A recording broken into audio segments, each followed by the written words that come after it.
수많은 ETF 상품 중에서 어떤 거 골라야 할지 항상 투자자들은 헷갈리기 마련인데요. 그래서 마련했습니다. ETF 언박싱 첫 번째 시간으로 팀장님 인사해 주세요. 네, 안녕하십니까. 한국투자신탁운용 ETF 전략팀의 정성인 팀장이라고 합니다. 팀장님 먼저 액티브 ETF라는 거 이게 어떤 건지 좀 설명을 부탁드릴게요. 사실 액티브 ETF라는 개념에 대해서 이제 설명을 드리기 위해서는 펀드부터 다시 얘기를 해야 됩니다.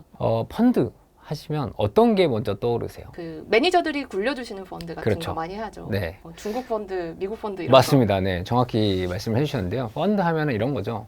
펀드 매니저가 나 이 주식이 좋아 보여 라고 생각하는 주식들을 모아서 포트폴리오로 짜놓은 게 펀드죠. 펀드 중에서도 액티브 펀드예요, 얘는.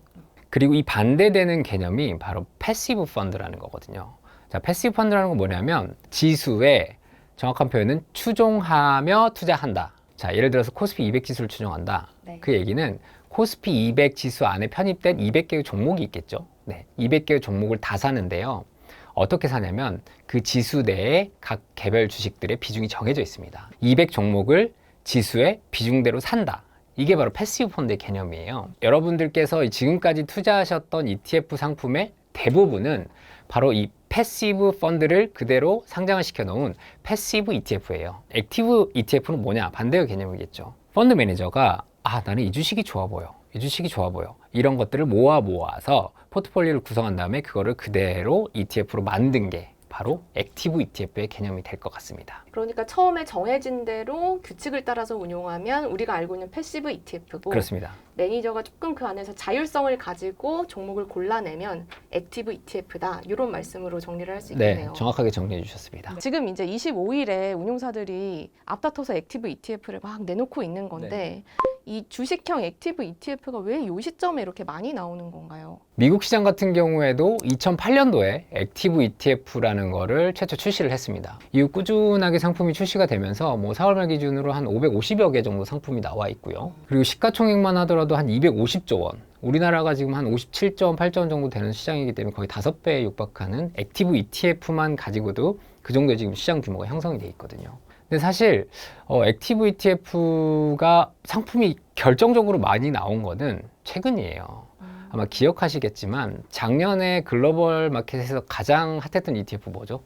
돈남언니가 네. 이끄는 아크 인베스트. 맞습니다. 네, 정확하게 그럴 것 말씀하셨는데요. 같아요. 네. 이제 2020년도에 아크 ETF, 특히 ARKK가 시장에서 선풍적인 인기를 끌면서 액티브의 전성시대가 찾아왔습니다. 2020년도 같은 경우에 미국의 전체 시장에 상장된 ETF 중에서 액티브 ETF의 비중이 무려 50%를 넘어섰습니다.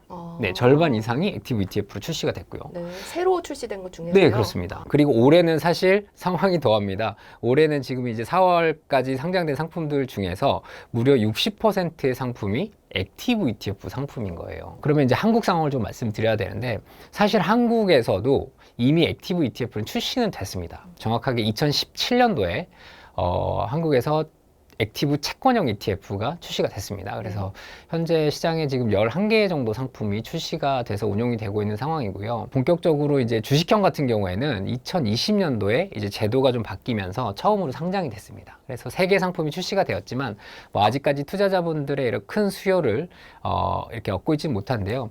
그런 측면에서 이제 올해 저희가 5월에 출시하는 그리고 타 운용사들과 함께 출시하는 요 액티브 ETF의 신상품으로서의 어떤 서막이 이제 본격적으로 다시 시작된다라고 보시면 될 것 같고요. 근데 이렇게 25일에 한꺼번에 상장하는 거는 서로 맞춘 건가요? 거래소가 이날 다 허가를 내줘서 그런가요? 네, 그 부분에 대해서는 노코멘트 하겠습니다. 네.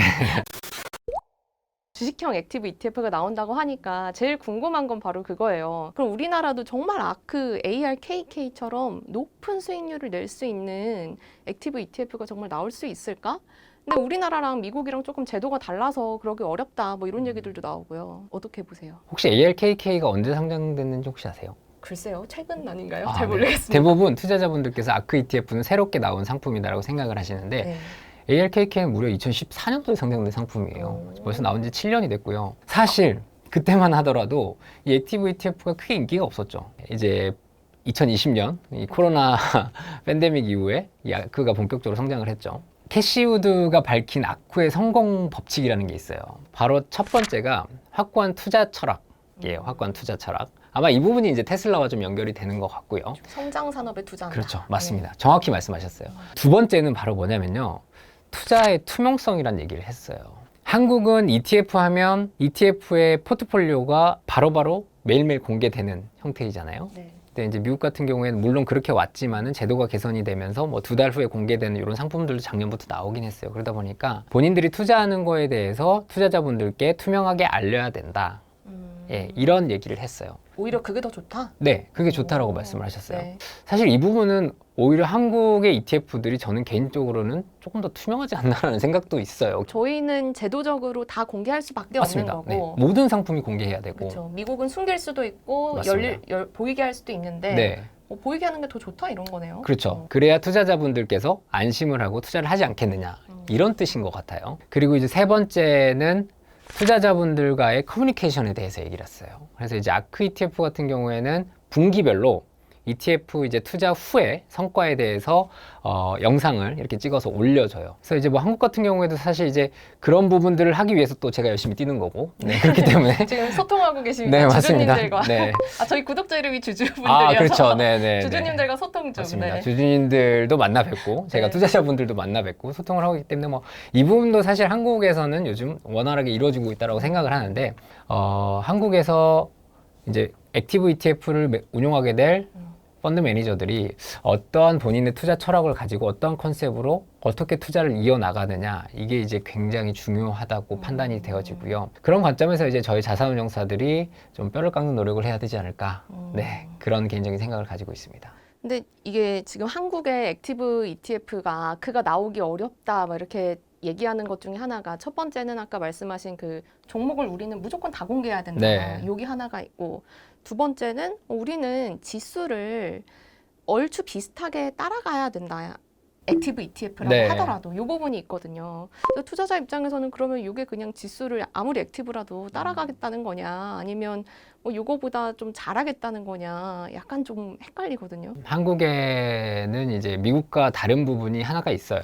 그 상관계수라는 개념인데 상관계수라는 게 어려운 건 아니고요. 그러니까 지수가 있으면 이 지수하고 유사하게 가는 거 이걸 이제 얼마나 유사하게 가느냐를 이제 상관계수라고 표현하는데 이 상관계수가 1이면 완벽하게 따라가는 거고요. 0이면 완벽하게 반대로 가는 거겠죠. 근데 이제 거래소에서 제시하는 그 액티브 ETF의 유지 조건 중에 상관계수 0.7을 상회할 것이라는 조건이 있습니다. 뭐 물론 이제 한국거래소에서 그 부분을 조금 개정하겠다라고 발표를 하셨었고 현재 뭐 진행 중이시라고 들었습니다. 아직까지. 상관관계를 낮추. 네, 조금 낮춰서 운영의 자율성을 조금 부여하겠다라는 말씀을 하셔서 네. 그 부분을 좀 완화를 하고 있는데요. 사실 상관계수 0.7이라는 거는 벤치마크와의 상관계수이기 때문에 벤치마크를 매니저가 원하는 방향으로 어떻게 구성하느냐에 따라서 상관계수가 1이 나올 수도 있고 사실 뭐 0이 나올 수도 있겠지만은 대부분의 액티브 ETF들이 추구하는 바는 결국 내가 원하는 지수를 그대로 따라서 투자하면서 상관계수 0.7 이상을 유지하겠다이기 때문에 사실 운용의 자율성 측면에서 물론 뭐 미국만큼은 아니겠지만은 그래도 상당한 자율성이 이미 부여가 돼 있다라고 보시면 돼요. 더욱이 이제 지수 같은 경우에는 리밸런싱이라는 게 있어요.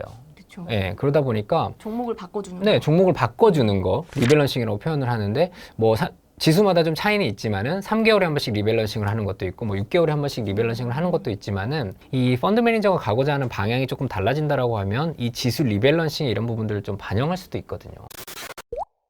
그러면 이제 상관계수라는 게 우리가 네. 생각하는 것처럼 뭐 코스피 200 이런 게 아니라 네. 그냥 운용사에서 만들어가지고 매니저가 운용하는 방침대로 지수를 만들고 그럼 그거를 따라간다 뭐 이렇게 이해를 하면 되는 건가요? 네, 결국 뭐 지수를 최종적으로 만드는 거는 이런 지수 업체들에서 만들지만은 액티브 ETF 같은 경우에 대부분의 상품들이 운용사와 지수 업체 간의 커뮤니케이션을 통해서 운용사가 조금 의도하는 바대로 지수를 조금 설계를 해서 지수를 산출하는 상품들이 대부분입니다. 이번에 저희가 상장하는 상품들도 대부분 그렇고요. 그렇기 때문에 어느 정도 운용사의 펀드 매니저가 가고자 하는 방향이 지수에 어느 정도 녹아 들어가 있다라고 보시는 게 맞을 것 같습니다. 그러면 액티브 ETF에 투자할 때도 사실 매니저나 뭐 운용사도 보셔야겠지만 기본적으로 그 지수 구성 종목도 기본적으로 체크를 하고 가야 되긴 하겠네요. 그렇습니다. 이제 투자를 하실 때 사실 음님은 혹시 지수 구성 다 보세요?